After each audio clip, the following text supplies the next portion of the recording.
आधे घंटे का है। ठीक ठीक। नमस्कार, मैं हूं राजीव। आप देख रहे हैं आपकी खबर। और आज जो बहुत ही इम्पोर्टेंट टॉपिक पे हमारी बात होगी, जैसा कि आप देख पा रहे हैं, पंकज वियोगी जी हमारे साथ हैं स्क्रीन पे। पंकज जी, आपका बहुत बहुत स्वागत है आपकी खबर में।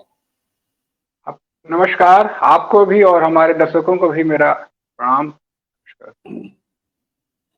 देखिए, आज जो हम बात करेंगे उसमें एक तरीके से बहुत ही सेंसिटिव इशू भी है, इम्पोर्टेंट भी है इशू। क्योंकि कोटा जो इस समय एजुकेशन हब बना हुआ है दशकों से, वहाँ पे बच्चे जो स्टूडेंट्स हैं, उसमें काफी स्टूडेंट्स जो है कुछ समय के बीच में बहुत ही तेजी से उनकी डेथ हुई है। ये बहुत ही चिंताजनक है।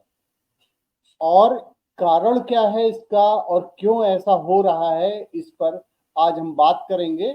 और कहीं ऐसा तो नहीं कि इसमें कहीं पेरेंटिंग में कोई ऐसी प्रॉब्लम है कि कुछ हम ऐसा दबाव देते हैं। आखिर में ऐसा हो क्यों रहा है? चूंकि पंकज वियोगी जी हीलिंग एक्सपर्ट होने के साथ साथ में उन्हें साइकोलॉजी भी अच्छी खासी आती है, और खास करके वो टीचर भी हैं। तो ये सारे जितने भी इसमें पेरेंटिंग में जितने भी पैरामीटर्स होते हैं, उनको वो बहुत ही करीब से देखते हैं। तो पंकज जी, क्या लगता है आपको, क्यों ऐसा हो रहा है? देखिए, मुख्य जो भी आत्महत्या का कारण होता है उसका मुख्य कारण हताशा, कुंठा होती है। जो कोटा में हो रहा है, जो बच्चे हमारे जो है सुसाइड कर रहे हैं, आत्महत्या कर रहे हैं, उसके पीछे भी उनकी हताशा ही दिखाई देती है। होता यह है कि कोटा में तीन प्रकार के बच्चे मुख्य रूप से जाते हैं। एक वो होते हैं जो थोड़ा सा इंटेलिजेंट होते हैं, मेहनत करते हैं और उनको सपोर्ट भी होता है। उन्हें मालूम होता है कि वो कहीं ना कहीं सफल हो जाएंगे और कोचिंग वालों को भी मालूम होता है कि ये बच्चे आराम से सफल हो जाएंगे। तो उनके पढ़ाने का स्तर कोचिंग में अलग रहता है, उनके टीचर अलग होते हैं। कोटा में व्यवस्था भी अलग है, तमाम वहाँ पर क्लास बने हुए हैं और जो बहुत अच्छे बच्चे होते हैं उनको पढ़ाने के टीचर अलग होते हैं, जो समान होते हैं उनको पढ़ाने के अलग होते हैं, जो और थोड़ा कमजोर होते हैं, मतलब हर तरह के टीचर वहाँ पर उपलब्ध होते हैं जो बच्चों को पढ़ाते हैं। हर कोचिंग की यही बातें होती हैं। तो जो टॉप मोस्ट के बच्चे होते हैं वो बढ़िया क्लासेज में होते हैं, उनको मालूम होता है, कोचिंग वालों को भी मालूम होता है, लड़कों को भी मालूम होता है कि उनका सिलेक्शन कहीं ना कहीं हो जाता है, हो जाएगा। तो उनमें ये समस्याएं आने की संभावना 1% भी नहीं होती है। कभी कभार किसी और कारणवश अगर कोई बच्चा सुसाइड कर ले तो बात दूसरी है। टीचिंग के कारण या इसके कारण वो सुसाइड नहीं करते। दूसरे तरह के बच्चे वे आते हैं जो थोड़ा सा कमजोर होते हैं, लेकिन वो मेहनत करते हैं, उनको मालूम होता है कि आईआईटी या मेडिकल में न जाकर जो है सीपीएमटी इत्यादि न जाकर, लेकिन वो कहीं ना कहीं वो अपना स्थान जरूर बना लेंगे। तो वो वहां पर प्रयास करते हैं और वो भी ज्यादातर जो है सफल रहते हैं। अपने आईआईटी तक तो नहीं पहुंचते हैं लेकिन वो कहीं ना कहीं सफल होते हैं। वो भी इंजीनियरिंग करते हैं और भविष्य में अपना जो है एक स्थान जो है समाज में वो बनाने में सफल होते हैं। समस्या होती है एक तीसरे प्रकार के जो बच्चे वहां पर जाते हैं, जिनकी इच्छा नहीं होती है कि वो डॉक्टर बने, उनकी इच्छा नहीं होती है कि इंजीनियर बने, वह उनकी इच्छा ही नहीं होती है कि वो बहुत उस क्षेत्र में, मतलब सफल होना तो वो चाहते हैं, ऐसा नहीं वो सफल होना नहीं चाहते, जीवन में कोई मुकाम पाना नहीं चाहते, वो अच्छा पैसा कमाना नहीं चाहते, वो सब कुछ चाहते हैं, लेकिन वो अपना फील्ड जो है इंजीनियरिंग का या मेडिकल का नहीं बनाना चाहते। उनकी फील्ड कुछ और होती है, उनका सोच कुछ और होता है, लेकिन घर परिवार के दबाव में वो मजबूरी वश वहां चले तो जाते हैं। लेकिन जब वहां के वो चैलेंज देखते हैं, वो देखते हैं कि हम पढ़ने की कोशिश कर रहे हैं लेकिन हम पढ़ाई नहीं हो पा रही है, घर पे दबाव पड़ रहा होता है, कोचिंग पर दबाव पड़ रहा होता है, अपने साथ के जो और साथी होते हैं उनको देखते हैं वो बहुत आगे बढ़ गए हैं, तो तमाम इस तरह की जो बातें आती है तो वो उस चीज को झेल नहीं पाते। और जो उन बच्चों के साथ जो सबसे बड़ी समस्या आती है कि उनको संभालने वाला वहां कोई नहीं होता। वहां जो भी होता है उनका जो है कंप्यूटर होता है, वो उनसे मतलब वो कर रहा होता है, उनसे साथ देने वाला कोई नहीं होता। हर आदमी वहां प्रतियोगिता के लिए गया है, वो सफल होने के लिए गया है। तो ऐसे में उन बच्चों को कोई साथ नहीं देता, वो हताश हो जाते हैं। माँ बाप या और गार्जियन जो होते हैं उनसे बहुत दूर होते हैं। थोड़ा बहुत टेलीफोन इत्यादि पर बात हो जाती है, मोबाइल पर बात हो जाती है, लेकिन वो सांत्वना या वो दर्द माँ बाप समझ नहीं पाते हैं। तो और लेकिन दबाव वो देते रहते हैं। तो ऐसे में वो बच्चे उस चीज को सफल नहीं पाते हैं और अंत में उनको लगता है कि वो अपना जीवन लीला समाप्त कर लेना ही सबसे बेहतर रास्ता है। ज्यादातर केस में ये होता है, ज्यादातर क्या, लगभग आजकल 95% केस में यही होता है कि माँ बाप की एक उम्मीद होती है अपने आप से। वो चाहते हैं वो डॉक्टर बन जाए, इंजीनियर बन जाए, आईएएस बन जाए, पीसीएस बन जाए, जज बन जाए या किसी बड़े ऊंचे मुकाम पर वो पहुंच पाए। लेकिन तमाम परिस्थितियों के कारण जो है वो उस स्थान तक नहीं पहुंच पाते हैं। तब वो अपने बच्चों में उस चीज की झलक देखने का प्रयास करते हैं और वो चाहते हैं कि हम तो डॉक्टर नहीं बन पाए तो मेरा बेटा डॉक्टर बन जाए, हम इंजीनियर नहीं बन पाए तो मेरा बेटा इंजीनियर बन जाए, हम आईएएस नहीं बन पाए तो मेरा बेटा आईएएस बन जाए, हम जज नहीं बन पाए तो मेरा बेटा या बेटी जो है वो आईएएस बन जाए, जज बन जाए। तो ये चीजें जो उनके अंदर होती हैं, तो वो अपना पूरा पूरा जो है सपना जो है उन बच्चों में देखने लगते हैं और कई बार वो बच्चे इस तरह के होते हैं कि वो उस सपना को पूरा करने में सफल नहीं हो पाते हैं और तब माँ बाप की हताशा होती है। वो तमाम तरह के कमेंट पास करते हैं, माता पिता करते हैं, समाज के अन्य लोग करते हैं, टीचर्स करते हैं। तो वो बच्चे जो भावनात्मक रूप से बहुत ज्यादा सक्रिय होते हैं वो उस चीज को झेल नहीं पाते और उनको लगता है कि अंतर्गत जो है हम केवल अपनी जीवन लीला समाप्त करके इससे दूर हो जाए। उनको लगता है कि मौत अगर हम ले लेंगे तो सब कुछ से हमें छुट्टी मिल जाएगी, लेकिन ऐसा होता नहीं है कि मौत ही अंतिम हो। लेकिन उनके समझ में उस समय वही आता है कि बस इसको खत्म कर दो। तो मुख्य कारण यही आत्महत्या का कि जो है वो बच्चे हताश बहुत ज्यादा हो जाते हैं। जी जी।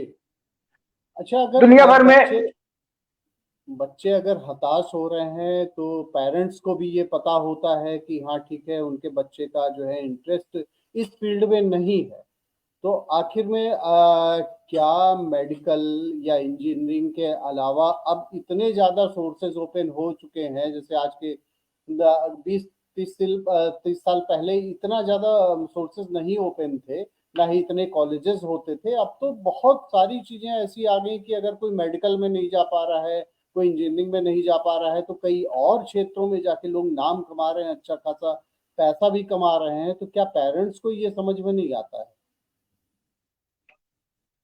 देखिए, अभी भी अगर आप समाज में जाइए तो ज्यादातर लोगों की बात यही होती है कि बच्चे को जो है इंजीनियर या डॉक्टर ही बनाना चाहते हैं।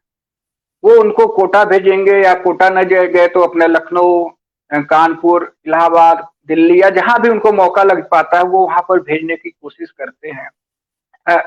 माँ बाप भी वो जानते हैं कि उनका लक्ष्य इंजीनियरिंग या मेडिकल है। बच्चों को भी दिमाग में बचपन में ही हो जाता है कि उनका लक्ष्य जो है वो इंजीनियरिंग या मेडिकल ही है।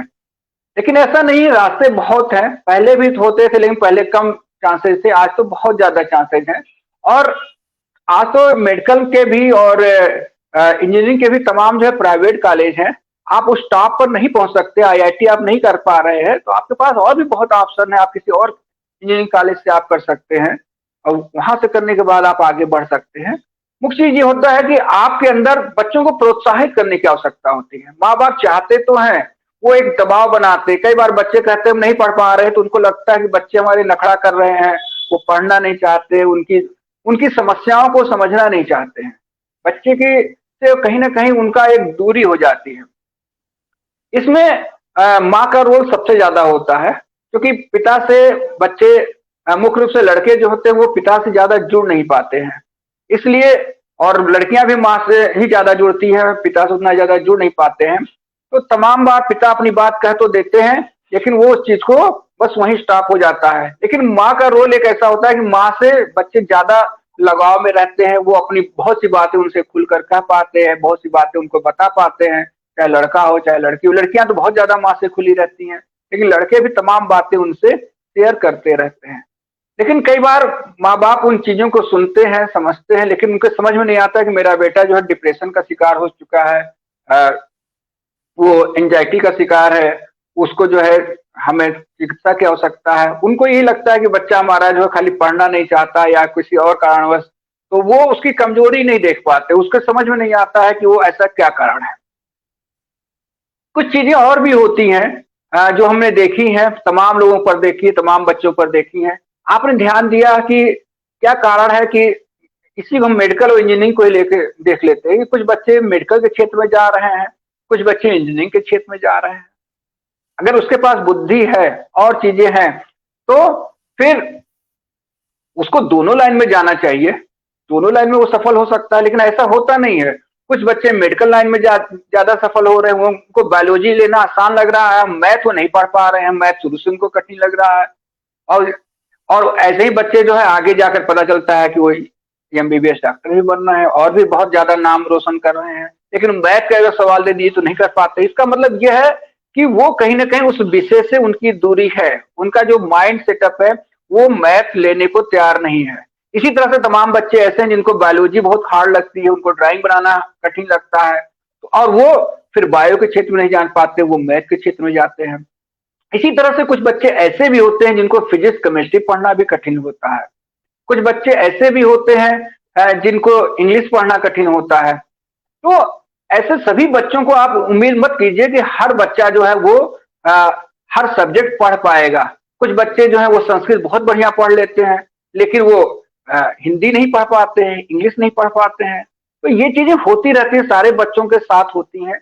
उस चीज को हमें समझना होगा कि हर बच्चा अलग है, उसकी आइडेंटिटी अलग है, उसका स्वभाव अलग है, उसका व्यक्तित्व अलग है।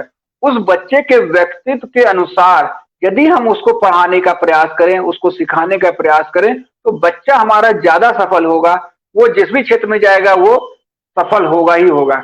लेकिन हम उसकी व्यक्तित्व के खिलाफ अगर हम जाना चाहेंगे, उसको जबरदस्ती हम इंजीनियर या डॉक्टर बनाना चाहेंगे, तो वो निश्चित रूप से हताशा का शिकार होगा और जीवन में हो सकता है वो डॉक्टर इंजीनियर बन जाए, लेकिन वो सफल नहीं होगा। डॉक्टर बन के वो सफल नहीं होगा, वो उतना ज्यादा मरीजों का इलाज नहीं कर पाएगा, वो एक सफल इंजीनियर नहीं बन पाएगा। वो अपने क्षेत्र में जिस भी बीटेक जिस भी क्षेत्र से कर रहा है उसमें वो बहुत ज्यादा अच्छे मुकाम तक नहीं पा, किसी तरह वो रोजगार कर लेगा, नौकरी कर लेगा, पैसा कमा लेगा, लेकिन वो सफल होगा या संतुष्ट होगा ऐसा नहीं है।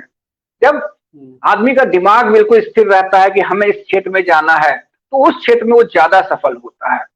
इस तरह से बहुत से केस हमने देखे हैं, हैंडल भी किए हैं, समझे भी हैं। तो निश्चित रूप से देखा गया। और तमाम बच्चे, और आपसे बताएं कि जितने बच्चे दुनिया भर में 8 से 10 लाख, केवल कोटा की बात मैं नहीं कर रहा हूँ, पूरे दुनिया की विश्व की बात मैं कर रहा हूँ, 8 से 10 लाख लोग प्रति वर्ष जो है वो सुसाइड कर लेते हैं, मौत के मुंह में समा जाते हैं।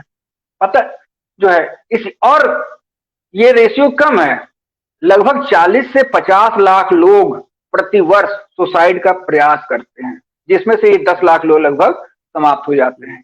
यानी अगर सब लोग करने लगे तो ये रेशियो जो है 40 लाख से ऊपर चला जाए, जो है 50 लाख लोग लगभग हर वर्ष मरने लगे। लेकिन इतना नहीं होता है, ईश्वर की दया से तमाम लोग बच जाते हैं। तो उस मूवमेंट को हमें बचाना होगा, उस चीजों को बचाना होगा। और ये काम सबसे बढ़िया अगर कोई कर सकता है तो पेरेंट्स ही कर सकते हैं। केवल हम कोटा को दोष नहीं दे सकते, हम केवल बच्चों को दोष नहीं दे सकते या तमाम और चीजों को नहीं दोष दे सकते। पेरेंट्स को आगे आना होगा, उसको बच्चे को समझना होगा, उसकी समस्याओं को समझना होगा। यदि वो परेशान है तो उस चीज को दूर करने का प्रयास करना होगा, तभी वो बच्चा सफल होगा। आज एक और ट्रेंड चल गया है कि बच्चा जो है पहले इंटर करने के बाद बच्चे जाते थे, अब छोटे पर से ही बहुत लोग हाई स्कूल के बाद भेज देते हैं इन कोचिंग करने के लिए, कोटा जो है। और कुछ लोग तो उससे भी ज्यादा होते हैं, वो कक्षा 6-7 से ही जो है भेज देते हैं कि जाए बच्चा और अभी से मेहनत करे, और अभी से मेहनत करेगा तो उसकी नींव मजबूत रहेगी और वो सफल होगा। ऐसे बच्चे चले तो जाते हैं, लेकिन वो हो सकता है सफल भी हो जाए, लेकिन वो भावना विहीन हो जाते हैं, उनके समझ में कुछ नहीं आ पाता है। तो ये चीजें बहुत ज्यादा होती रहती हैं।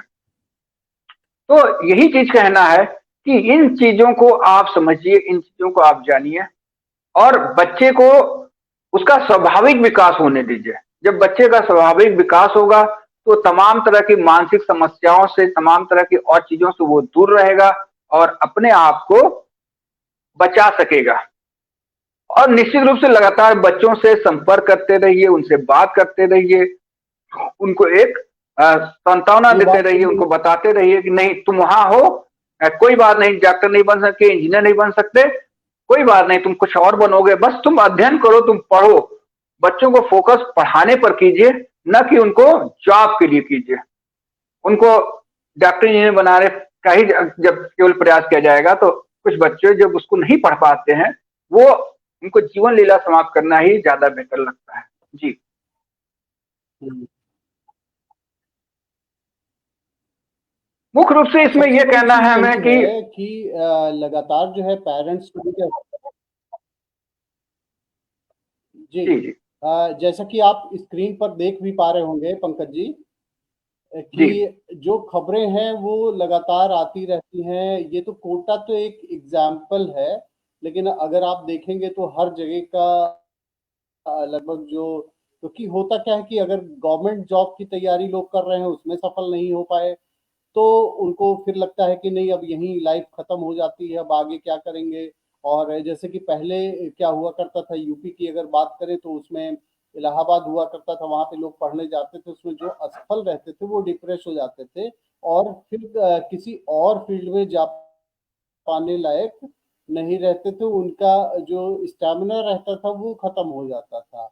इसी तरीके से अगर हम पाते हैं, जैसे कि कुछ खबरें जो है शेयर करके आपको दिखाई गई, तो कहने का मतलब ये है कि लगातार अगर टच में पेरेंट्स भी बने रहते हैं और स्टूडेंट्स की काउंसलिंग भी कॉलेज में अगर की जाती रहती है, जो कोचिंग है, जो इंस्टीट्यूट्स हैं, वहाँ भी बताया जाता रहता है कि ठीक है, अगर आप इसमें सफल नहीं होते तो ऐसा नहीं, नॉलेज कभी बेकार नहीं जाती है। जैसे आप एग्जाम्पल देख सकते हैं, कई सारे ऐसे टीचर्स हैं जो जो मुकाम वो चाहते थे वो नहीं पाए। जैसे खान सर की ही बात कर लें, वो मुकाम नहीं पाए, और जितने भी और भी आईएएस की कोचिंग अभी दे रहे हैं उसमें मैक्सिमम ऐसे लोग हैं जो खुद अपना मुकाम नहीं पाए, लेकिन आज उनके पढ़ाए हुए कई सारे आईएएस बन रहे हैं कैसे। तो कभी भी कोई भी फेल्योर नहीं होता है और नॉलेज कभी भी बेकार नहीं जाती। हो सकता है कि कभी उस फील्ड में जहां पे आप गए हैं वहां नहीं सफल हो पाए, हो सकता है दूसरे रास्ते पर जाके आप काफी सफल हो सकते हैं। तो आपको क्या लगता है कि इस पर जो पेरेंटिंग है उनको तो ध्यान देना, पेरेंट्स को तो ध्यान देना ही होगा, और पेरेंट्स को कभी भी उनको भी पहचानना होगा, प्रतिभा को पहचानना होगा कि अपने बच्चे को किस फील्ड में भेजें, उस रुझान को समझना होगा। और दूसरा, जो इंस्टीट्यूट्स हैं उनकी भी वो बच्चों की काउंसलिंग करें। अगर उनको लगता है कि वो इस फील्ड में नहीं सफल हो सकता तो उसको जो सही डायरेक्शन है, क्या ये भी दिया जाना चाहिए? क्या आपको क्या लगता है? बिल्कुल। बच्चों को बताना होगा कि आ, असफलता को डील करना, उनको समझाना होगा। उनको बताना होगा कि कोई भी बच्चा या कोई भी असफल कभी नहीं होता। वो या तो सफल होता है या कुछ जीवन में सीखता है, कुछ अनुभव प्राप्त करता है। हम अगर असफल अपने आप को मान लेंगे तो हम हताश हो जाएंगे और जीवन में कभी आगे नहीं बढ़ पाएंगे। लेकिन यदि हम सोचेंगे कि नहीं, हमने एक प्रयोग किया है, जहां कामयाब नहीं हुए लेकिन हमें कुछ ना कुछ अनुभव प्राप्त हुआ, और उस अनुभव के आधार पर हम कोई नया प्रयोग करेंगे तो वहां हम सफल होंगे जो है। आप जानते ही हैं कि महान वैज्ञानिक एडिसन या इसी तरह से और जितने भी वैज्ञानिक हुए हैं, वो सैकड़ों बार, हजारों बार फेल होते रहे हैं और अंतोगत्वा जो है वो सफल हुए हैं। और अगर वो उसी समय हताश हो जाते तो ना हमें बिजली मिलती, ना हमें ये लाइट मिलती, ना ये बल्ब मिलता, ना पंखा मिलता। तो एक बार में ऐसा नहीं होता कि एक बार में ही कोई वैज्ञानिक सफल हो जाता। वो कई बार अनुसंधान करता है, कई बार वो असफल होता है, और उस असफलताओं का से वो अनुभव प्राप्त करता है, और उसके बाद वो एक समय ऐसा आता है कि वो सफल हो जाता है। तो यही चीज जो है हर जगह लागू होती है कि हम असफल हो रहे हैं लेकिन उससे हम अनुभव प्राप्त करें। एक जीवन का पड़ाव है। हमने बहुत लोगों को देखा है, कुछ हमारे परिचित लोग ही हैं जो इंटर में पता चला फेल हो गए। अब इंटर में फेल हो गए तो क्या हुआ कि अब वहां आप समझ ही सकते हैं उनकी क्या स्थिति होगी। फिर लेकिन फिर घर वालों ने उनको समझाया और उनके भी समझ में आया, उन्होंने मेहनत की बाद में जो है, और तमाम लोग उसमें से जो है वो बाद में अच्छे नंबरों से जो है उन्होंने जो है इंटर किया, उसके बाद बीएससी, एमएससी, स्नातक, प्रस्नातक किया, और तमाम लोग आज यूनिवर्सिटी में, डिग्री कॉलेज में लेक्चरर हैं। तमाम ऐसे भी लोग हैं जो किसी और जगह पर हमने देखा, कुछ लोग हाई स्कूल में भी नहीं पास कर पाए थे, लेकिन आज वो रेलवे में और तमाम और सरकारी जॉब में है। तो हताश नहीं होना, जहां हम हताश हो गए तहां फिर तो समझ में आएगा कि सब लाइफ खत्म हो गई। हमें ये सोचना है, हमें बच्चों को बताना है कि जीवन कहीं समाप्त नहीं हो रहा है। तुम इंडिविजुअल हो, तुम्हारा व्यक्तित्व अलग है, तुम वहां नहीं तो किसी और क्षेत्र में सफल होने के लिए पैदा हुए हो। और जब ये चीजें हम उसको समझाएंगे, बताएंगे, तो धीरे धीरे बच्चे के मन में एक विश्वास बढ़ेगा और वो निश्चित रूप से सफल होगा। और आज तो बहुत लाइन है, इंजीनियरिंग के अलावा भी बहुत लाइन है, किसी भी क्षेत्र में आप सफल हो जाइए। ये जो एक समस्या आती है, तो वो समस्या हम देखते हैं कि मध्यम वर्ग में और विशेष रूप से जो नौकरी पेशा वर्ग है उसमें ज्यादा आती है, क्योंकि नौकरी पेशा के पास कोई अपना आधार नहीं होता। वो जानता है कि हम नौकरी कर रहे हैं और मेरे बाद हमारे बच्चों को भी नौकरी करना है, तो इसलिए उनका जो प्रेशर होता है वो बच्चों पर बहुत ज्यादा होता है। जबकि जो व्यवसायिक वर्ग के लोग होते हैं, जिनका कोई व्यवसाय होता है, वो जानते हैं कि मेरे बाद जो बच्चा यहाँ पर आ जाएगा। और ऐसे लोगों में ये भी हमने देखा है कि वो बहुत ज्यादा न बच्चों पर टेंशन होता है, न गार्जियन पर टेंशन होता है। वो एक जाते हैं, प्रयास करते हैं, हो गए डॉक्टर इंजीनियर, चले उनका सिलेक्शन हो गया तो ठीक है, नहीं तो वो जानते हैं कि हमारे लिए एक प्लेटफॉर्म तैयार है। और इसी तरह से जो मजदूर वर्ग है वहां पर भी यह समस्या नहीं है, बहुत कम आता है कि वो पढ़ाई को लेकर, क्योंकि उनको मालूम है कि हमें जाकर आगे जो है दिल्ली, बंबई या कहीं पर भी वो मजदूरी कर लेंगे, वो जीवन यापन कर लेंगे। लेकिन समस्या यहाँ पर मध्यम वर्ग में जो नौकरी पेशा वर्ग है उसके लिए ज्यादा है कि वो उनका केवल और केवल एक लक्ष्य हो जाता है कि उनको, हाँ हम बड़े जो है उनको डॉक्टर बनना है, इंजीनियर बनना है, या उसी से नाम कमाना है। और सोच भी हमारे समाज की यही है, किसी का इंजीनियर में सिलेक्शन हो गया तो शाबाशी देने वालों की हजारों की संख्या में हो जाएगा, और किसी का नहीं हुआ तो कमेंट करने वाले की हो जाएंगे कि बस। तो हमें कुछ प्रयास करना होगा, पेरेंट्स को जो है थोड़ा सा कुछ करना होगा, कुछ टिप्स से हम कह सकते हैं, दिया जा सकता है कि कभी भी बच्चों को अगर वो फेल हो रहे हैं या वो सफल नहीं हो रहे तो उनको डांटिए मत, उनको ताने मत दीजिए, क्योंकि जहां आप ताने देंगे उनका मनोबल डाउन होगा और उनको लगेगा कि ये हम गलत दिशा में आ गए। उनको ताने मत दीजिए, उन पर व्यंग मत कसिए जो है। और अगर थोड़ा भी बच्चा कहीं सफल हो रहा है तो उसको प्रोत्साहित करते रहिए, जरूर प्रोत्साहित कीजिए। जितना ज्यादा प्रोत्साहित करेंगे वो बच्चा उतना ज्यादा सफल होगा, उस क्षेत्र में उसका मन लगेगा, वो उस कार्य को करना चाहेगा। कई बार जो है बच्चों को भी फैसला लेने दीजिए, वो किस फील्ड में जाना चाहते हैं बच्चों के ऊपर जरूर छोड़िए, क्योंकि वो आपसे ज्यादा बेहतर ढंग से समझ सकते हैं कि उनको डॉक्टर बनना है, इंजीनियर बनना है, या किसी और फील्ड में जाकर अपना नाम रोशन करना है। बच्चों को दोषारोपण से तो बिल्कुल बचिए, क्योंकि सबसे ज्यादा समस्या यही होती है कि जहां भी कुछ होता है किसी भी क्षेत्र में हम उनको दोष देने लगते हैं कि तुम्हारे कारण ऐसा हुआ, तुम्हारे कारण ऐसा हुआ, तुम्हारे अंतोगत्वा क्या होता है कि 4 बार बच्चा सुनता है, फिर वो भी आपको ही दोष देने लगता है कि आपने ऐसा हमारे साथ नहीं किया, आप हम इतने अच्छे कॉलेज में पढ़ाए होते तो हम सफल हो जाते। जब वो भाई क्रिया की प्रतिक्रिया जरूर होगी तो बच्चा भी बाद में सोचने लगता है, और कहीं ना कहीं माँ बाप से उसकी दूरी बढ़ने लगती है। और कभी कभी दूरी इतनी ज्यादा बढ़ जाती है कि उसके बच्चे को लगता है कि बस अब इस जीवन में कुछ रह नहीं गया है, और वो अपने जीवन को समाप्त करने की बात सोचता है। तो इस तरह से हमें थोड़ा सा बचाव करना होगा बच्चों को, जितना संभव हो सके उसकी प्रशंसा कीजिए। बच्चे अगर थोड़ा भी पढ़ रहा है उसकी प्रशंसा कीजिए। हमारे अंदर आदत पड़ गई, हमारे समाज में भी ऐसा हो गया है कि हम प्रशंसा से बहुत कम बच करते हैं। 2% 3% लोग भी अपने बच्चों की या अपने समाज की, अपने आसपास के लोगों की प्रशंसा नहीं कर पाते, और गलतियां हम सबकी ढूंढ लेते हैं। अपनी अपनी छोड़कर हम अपने बच्चों की गलतियां ढूंढ लेंगे, अपने परिवार में अपने पत्नी या अपने पति की गलतियां ढूंढ लेंगे, अपने सास ससुर की ढूंढ लेंगे, अपने समाज में आस पड़ोस की गलतियां ढूंढ लेंगे, जिस कार्य क्षेत्र में है वहां पे अपने सहयोगियों की हम गलतियां ढूंढ लेंगे। लेकिन जो प्रोत्साहित कर रहा है, जो कोई काम वो कर रहा है तो हम प्रोत्साहन करना भूल जाते हैं, और जबकि जरूरत प्रोत्साहन की होती है। जितना ज्यादा प्रोत्साहन करेंगे सामने वाले का जो है मॉरल उतना जो है बूस्ट रहेगा, वो उतना ज्यादा वो खुश रहेगा, और फिर उसको कार्य करने में भी अच्छा लगेगा।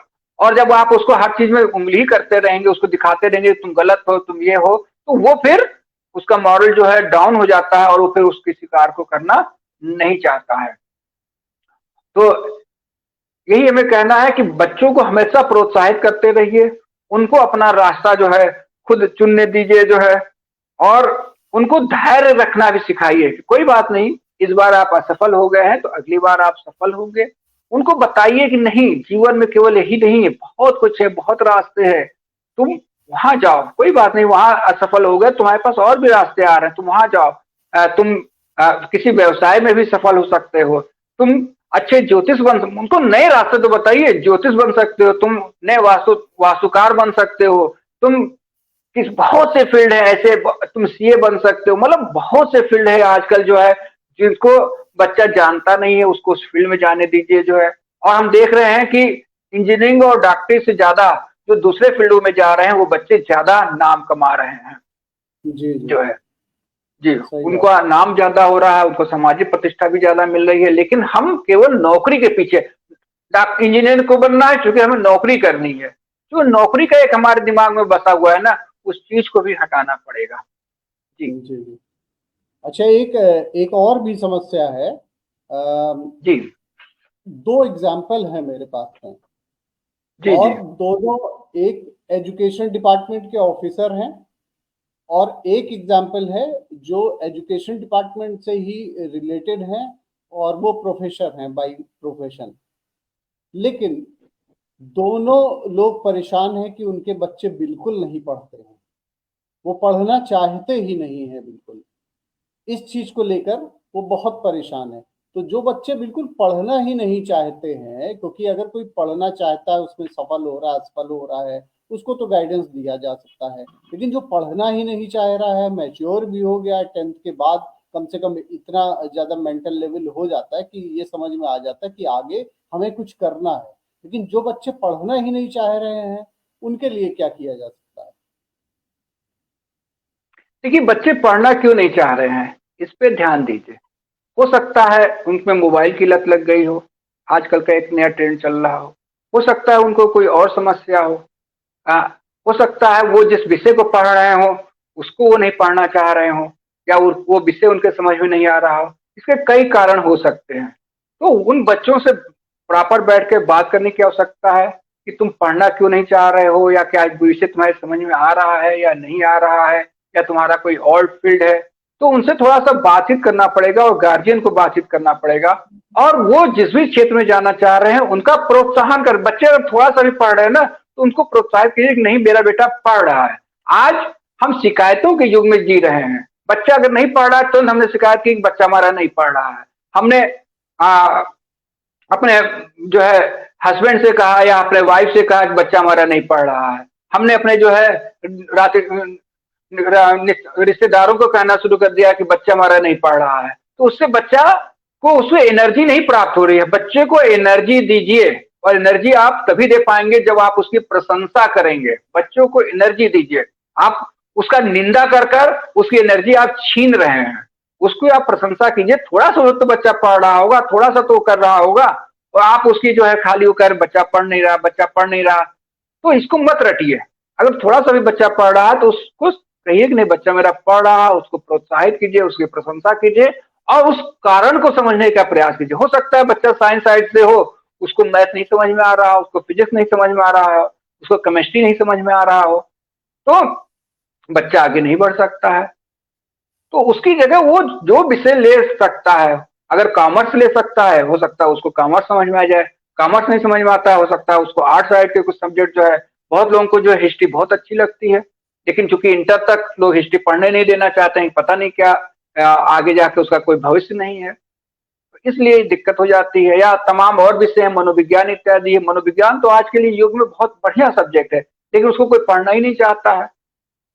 समस्या हमारी यह है कि हम उस क्षेत्र में बाद में जाते हैं, जो हमारी चीज होती है उसमें हम बाद में जाते हैं, जब हम हर जगह से हार जाते हैं, इसलिए उस क्षेत्र में हम सर्वश्रेष्ठ नहीं कर पाते हैं। जबकि होना ये चाहिए कि जो जो हमारी इच्छा के क्षेत्र हो, जो हमारी रुचि का क्षेत्र हो, उसमें हम सबसे पहले जाए तो हम अपना सर्वश्रेष्ठ वहां दिखा पाएंगे।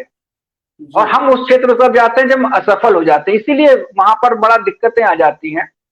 आप जाइए उस क्षेत्र में, जब आप पूर्ण रूप से, जब आप सबसे हाई लेवल पर हो, तब आप उस फील्ड में जाइए, तो देखिए आपकी सफलता बहुत ज्यादा रहेगी। तो जी। बच्चा नहीं पढ़ रहा है, हम नहीं मान सकते कि बिल्कुल नहीं पढ़ रहा, कुछ तो पढ़ ही रहा होगा, कुछ तो समझ में आ ही रहा होगा उसके। उससे बातचीत किया जाए, उससे समझा जाए, उसकी परेशानियों को समझा जाए, तो निश्चित रूप से बच्चा पढ़ेगा। होता क्या है, देखिए एक चीज हम बता दें, आपने भी बताया ना कि प्रोफेसर हैं वो, जिस अभी आपने एक गार्जियन के बारे में बताया कि वो प्रोफेसर है। प्रोफेसर है यानी कि वो डिग्री स्तर में कहीं न पढ़ाई या विश्वविद्यालय स्तर पे पढ़ा रहे होंगे। तो वो बच्चे को अपने लेवल पर लाना चाहते हैं कि हमने इतना मेहनत की है, हमने इतना पढ़ा है, तब आज जाकर हम प्रोफेसर हुए हैं। बस ये समस्या है। हो सकता है बच्चा प्रोफेसर न बनना चाहता हो, वो उतने हाई लेवल पर न जाना चाहता हो, वो किसी और फील्ड में जाना चाहता हो, कुछ भी हो सकता है। वो अपने से कंपैरिजन करने लगते हैं, अपने से तुलना मत कीजिए। बच्चे का अपना व्यक्तित्व है, उसको आगे बढ़ने दीजिए और वो पढ़ेगा। जब उसके रुचि के अनुसार कोई चीज आ जाएगी, वो पढ़ेगा। उसको केवल प्रोत्साहित कीजिए और प्रशंसा कीजिए।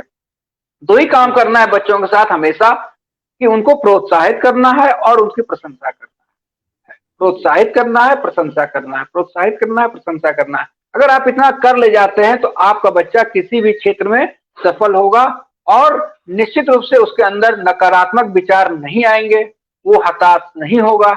और जब ऐसा नहीं होगा तो वो आत्महत्या की तरफ उसकी प्रवृत्ति नहीं जाएगी। नहीं, तो बहुत अच्छा। ये चीज हमें जरूर देखना है। और आपने कहीं अपना सपना उसमें डालने का प्रयास किया कि मैं जो हूँ वहां लेक्चरर हूँ, मैं प्रवक्ता हूँ, तो मेरा बच्चे को भी इस क्षेत्र में आना चाहिए, तो निश्चित रूप से वो हताश होने लगेगा कि पापा तो मेरे इतने आगे हैं और हम उतना कर नहीं पा रहे हैं, तो वो फेलियर की तरफ जाएगा।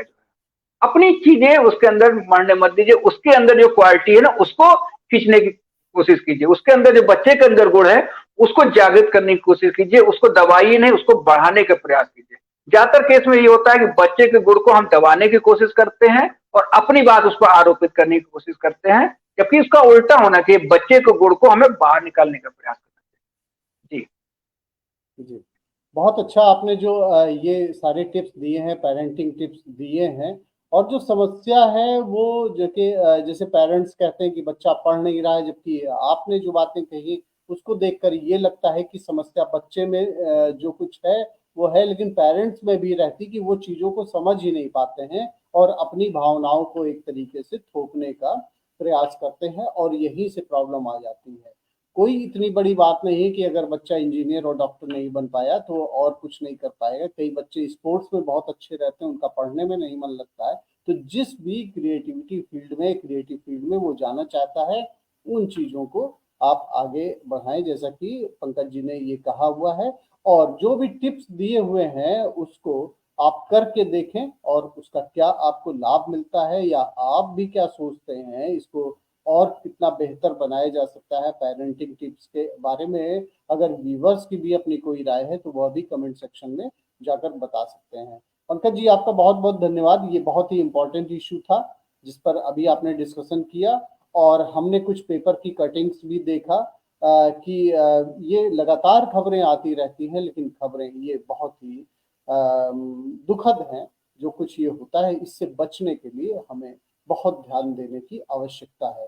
पंकज जी, आपका बहुत बहुत धन्यवाद आपकी क्लब के धन्यवाद। साथ में जुड़ने के लिए। और धन्यवाद जो है। व्यूवर्स का बहुत बहुत धन्यवाद हमें रिस्पॉन्ड करने के लिए। हमारे जो भी हमारे डिबेट्स होते हैं, जो भी हम चर्चा करते हैं, जो लाइव डिबेट्स हमारे होते हैं, वो कहीं ना कहीं जो व्यूअर्स होते हैं हमारे, उनसे इंस्पायर्ड होकर ही किए जाते हैं। तो इस तरीके से अगर आपको और भी किसी टॉपिक पे आप खुद भी अगर आना चाहते हैं, खुद भी शेयर करना चाहते हैं व्यूअर्स के साथ में, तो वह भी आप कर सकते हैं। पंकज जी से अगर आप कुछ पूछना चाहते हैं तो वह भी कमेंट सेक्शन में आप कर सकते हैं, जिससे हमारा जो नेक्स्ट सेशन होगा हम उसमें उस टॉपिक को ले सकते हैं। बहुत बहुत धन्यवाद आप सभी का।